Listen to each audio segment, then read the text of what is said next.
I picked up this bell from Walmart about 5 years ago, and it's a great bell for cycling. Small in size with a loud ring, I found this bell very useful up until about a month ago when the lever started sticking like how it's doing in this clip.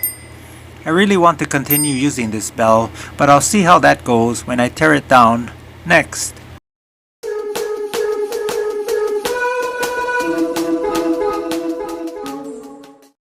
Because this seems to be yet another product that was not meant to be repairable, I'm trying to find the least destructive way to get into this bell. Obviously, it looks like this black cap centered on the bell is what's holding it in place. I tried prying it off, and as it lifts, I can see some metal under the surface of the cap, so it seems like it's not just the plastic securing the bell. At one point, I attempted to pry the bell off, and something occurred to me that my take it apart and fix it mindset didn't think of. With the handle getting stuck when attempting to ring the bell, I realized that maybe I should try oiling the lever mechanism. I got some spray lubricant and sprayed quite a bit into the bell just to make sure it got everywhere.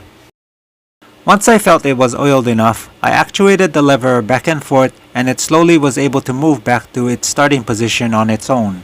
It still seemed to get stuck, but not as consistently as before, and it was getting better and better the more I rang the bell.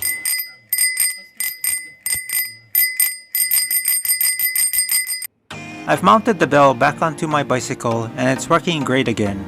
I'm glad I didn't waste any additional time trying to get into the bell and possibly damaging it permanently.